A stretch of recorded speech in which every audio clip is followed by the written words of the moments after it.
Hello, how you doing, Mike Bradley? I hope you're doing well as always. So last week I spoke about my idea of essential pedals you should get if you're just starting out, or if you starting gigging or something like that.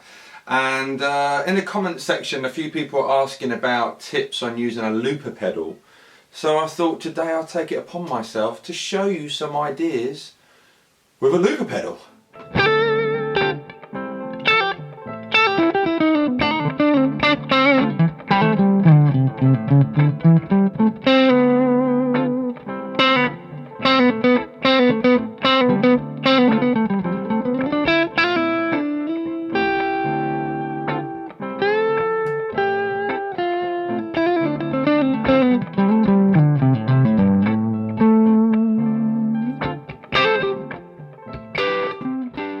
So before we get started, if you're new to this channel, hello, like I say, I'm Mike Bradley. Welcome to my world. There's lots of guitar goodies on my channel, so by all means, check them all out, subscribe, and I have a website as well, mikebradleymusic.com, where you can find out more about me, and I have some guitar lessons on there as well, which are not on YouTube. So let's get that out of the way. So yeah, loopers. Now, I'm not endorsed by any looping brand company. I have one looper, and it is this one here you can see, which is on the floor here. It's the Boss RC30 loop pedal. I've had it for quite a few years now. Actually, I think I've got one of my early YouTube videos I have when I unboxed it, when I bought it. Unfortunately, I only have one camera today. Apologies. So I can't do no kind of camera 1, camera 2 here, so you can see my feet, but you can see my foot here, and I'll make it very apparent when I'm hitting the pedal, but I'll do my best, so apologies about that. What are you gonna do? You know what I mean? This is life. Sometimes it throws some grenades at you. Anyway, so I'm going to show you a couple of ideas here. One regarding obviously using a loop pedal, one being, creating a band with your guitar, and also in a musical way as well. If you're kind of a singer-songwriter, you want to do some gigs, and then you've got a little kind of passage you want to use, and you can use that in your chorus, etc, etc.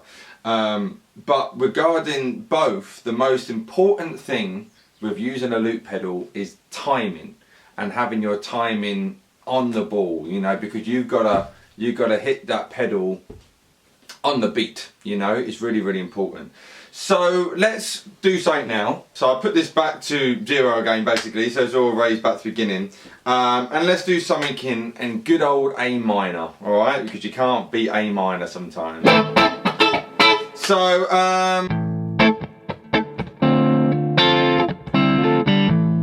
say something like that, A minor to D minor 7.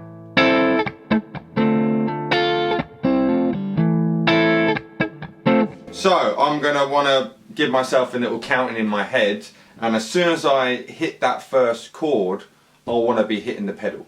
So I'll be 1, 2, 3, 4.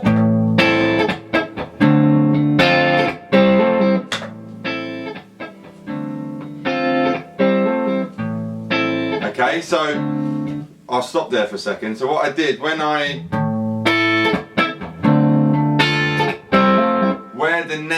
the A minor would have been if I hit it, that's when you want to hit the pedal. So I'll tell you what, I'll do that again actually, so you can see roughly what I'm doing. I'll talk about it as well. So 1, 2, 3, 4.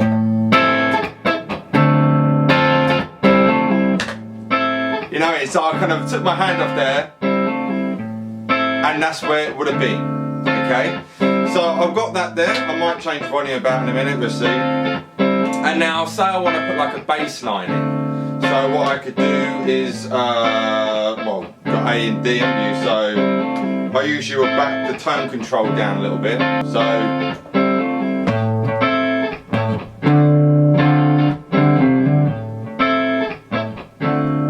now it's still recording at the moment until I push stop, which I did there. I'll make sure I do a cut away so you can see that. So I've got that happening. Now I might just start elaborating with different chordal ideas, and it's all making sure I'm aware of that beat. So let me just have fun with it for a minute.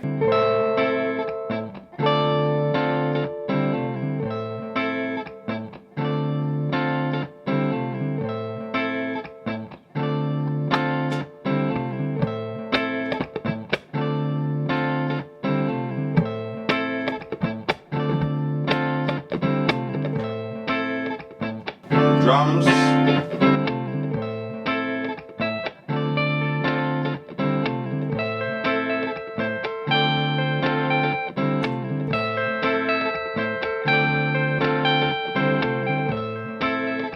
So there's my track. So I can solo as much as I want.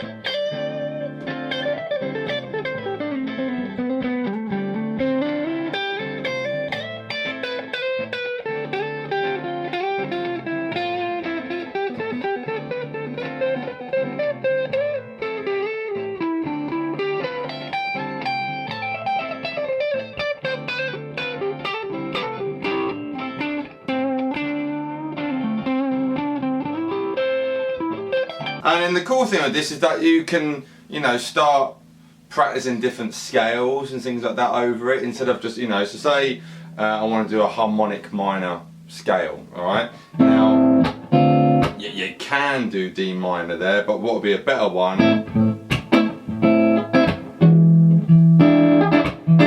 is going to A minor to E7, you know, so.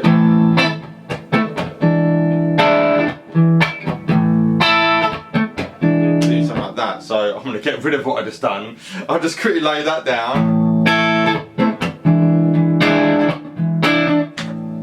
Got that, and now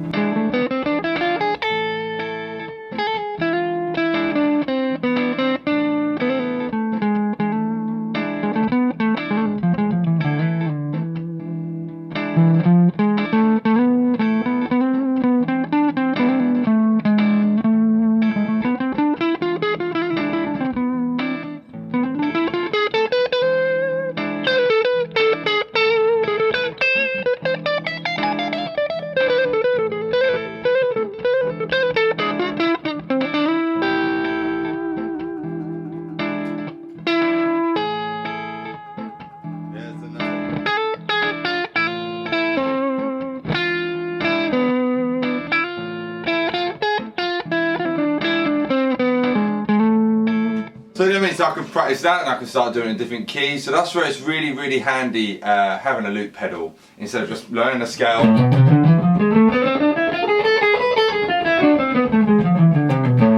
Okay, there's my harmonic minor scale, but now you've got music and you could then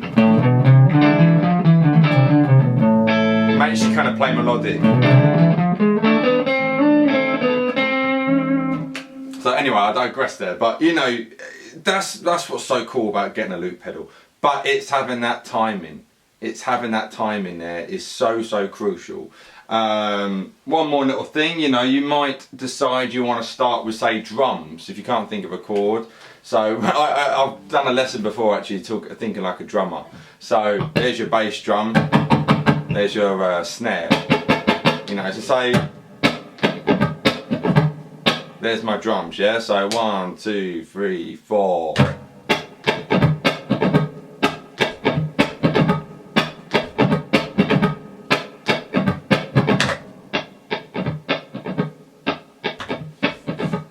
So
hopefully you can see that was all one take, alright? I was just kind of went with it. Yeah, I just kind of come up with the idea, what I heard in my head, and it came out.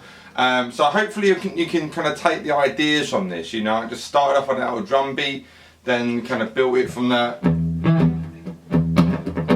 I can't remember what I did, to be honest with you. You know, the little thing in E, then I did a little chord on top, and then just kind of built parts from it, just thinking of E minor. But bang, everything's always on that one, alright? The only thing when doing a drum thing like that is remembering how many times you've done it. So I think I did 4 bars of it. 1, 2, 3, 4, 1, 2, 3, 4, 1, 2, 3, 4, 1, 2, 3, 4. So that's one way.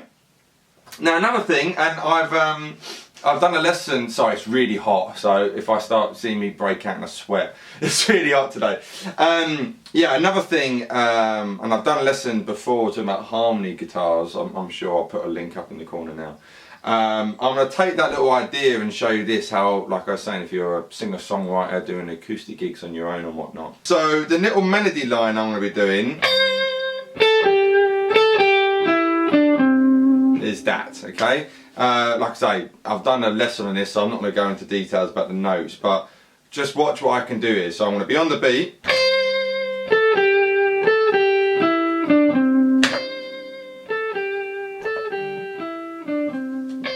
Okay, got that, and now I'm going to do a harmony above that, so I'm going to go a third above, which would be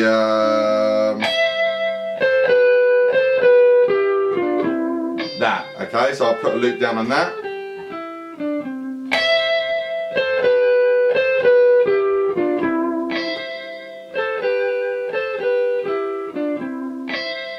And I can do a fifth above the root, so it would be starting on a G, which would be here.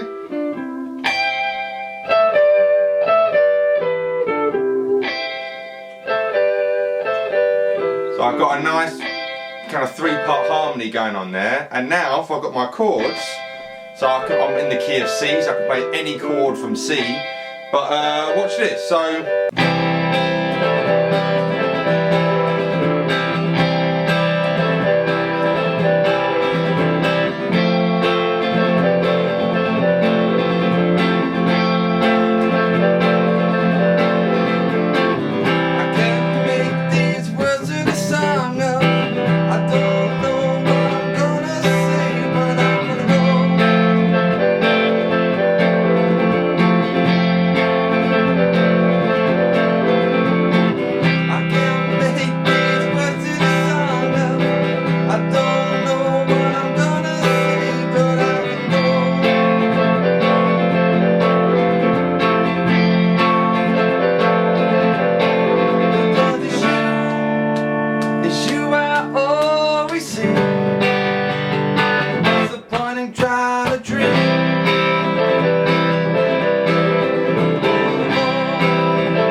you get the idea.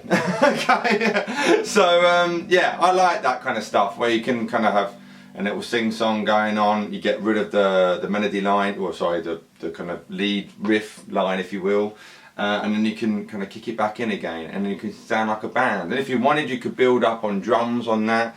I won't go into the whole detail. On this loop pedal, we've got 2 tracks, so I can do one thing set for something and then set another track on another side of the pedal for something else, you know. So yeah, it's possibilities are endless really what you can do with loop pedals, but this is a cool little kind of introduction if you're finding it hard. Like I say, finding that beat, getting that beat on that one is really important. So yeah, let me know in the comment section below if this is helpful, and if you're taking anything on board of this, and also let me know how you get on with it. It's a cool tool. I wish I were around, you know, years ago, because I would have got one when I first started playing and, you know, build out that way. But and also I was mucking around with the game because I've got no pedals apart from the loop pedal, nothing set up. So very natural hour today. Anyway, guys, hope you're very, very well, and I will see you next time. Mike Bradley signing out.